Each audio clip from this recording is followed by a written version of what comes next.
Hoaks Ratna Sarumpait dan gagap literasi masyarakat Indonesia. Tahukah Anda bahwa di tahun 2018, Kementerian Komunikasi dan Informatika (Kominfo) menilai kasus hoaks Ratna Sarumpait paling berdampak pada 2018. Kasus hoaks Ratna Sarumpait bermula ketika foto dirinya dengan wajah lebam tersebar. Mulanya, Ratna disebut-sebut sebagai korban penganiayaan. Belakangan diketahui wajah lebam itu akibat operasi plastik. Sejumlah tokoh politik sempat mempercayai isu bahwa Ratna dianiaya oleh musuh-musuh politiknya.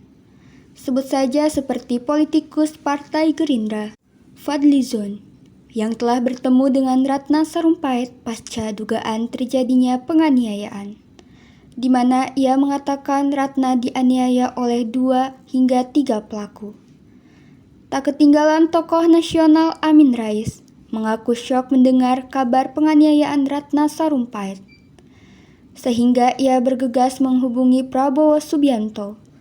Pada saat itu, baik Ratna maupun Amin tergabung dalam Badan Pemenangan Nasional Prabowo Sandi untuk pemilihan presiden periode 2019 sampai 2024.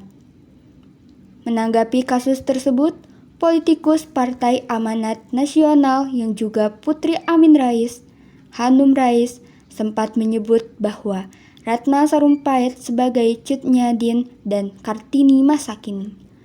Pernyataan itu termuat dalam sebuah video berdurasi 30 detik yang dapat dilihat di situs Hanum Rais youtube.com. sempat mengunjungi Ratna Sarumpait dan menyampaikan kesedihannya.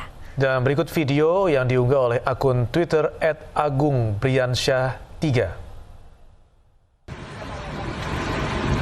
Saat ini saya bersama Bunda Ratna Sarumpait. Saya bisa merasakan beliau buat saya ada Cut Nyadin masa kini. Kartini masa kini inilah Bunda Ratna Sarumpait dan mungkin Bunda Neno Warisman. Dan mudah-mudahan mengilhami ribuan Neno Warisman dan juga Ratna Sarumpait di Indonesia. Salah satunya mudah-mudahan saya dari bagian perjuangan itu ya Bunda.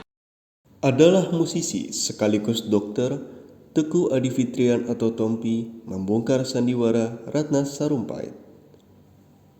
Tompi mengatakan sudah curiga ketika Fadlizon memposting foto Ratna dalam kondisi lebam di Twitter. Dengan narasi bahwa Ratna telah dipukul oleh sekelompok orang. Tompi mengatakan banyak pasiennya yang berwajah seperti Ratna jika telah melakukan operasi plastik. Diketahui sebelumnya, kasus hoaks Ratna Sarumpait sendiri bermula dari foto lebam wajahnya yang beredar luas di media sosial. Sejumlah tokoh lalu mengatakan Ratna dipukuli oleh orang tidak dikenal di kota Bandung, Jawa Barat. Ini bisa bengkak dan bengkaknya akan simetrikal, bengkak kanan, bengkak kiri. Bisa satu sisi sedikit lebih bengkak daripada sisi yang lain, tapi biasanya bengkak kedua-duanya dan ada memarnya.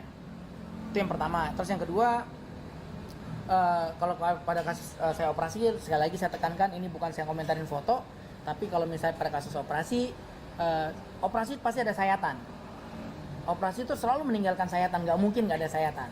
Kalau operasi bedah plastik ya, misal operasi kantong mata, operasi facelift, operasi hidung, operasi dagu, kecuali sayatannya di dalam mulut, tetap aja ada sayatan. Jadi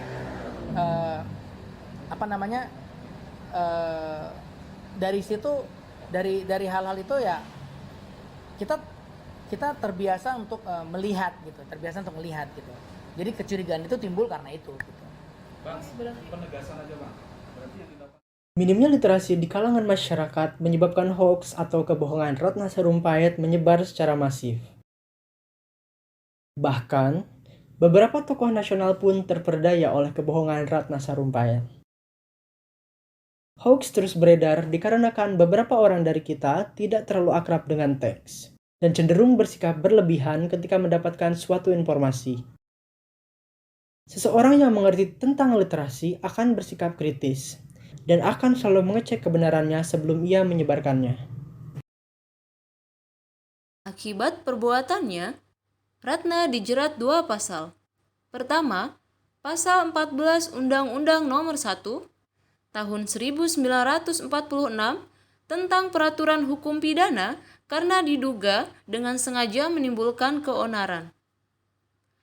Kedua, Pasal 28 Ayat 2 Undang-Undang ITE dan divonis 2 tahun penjara.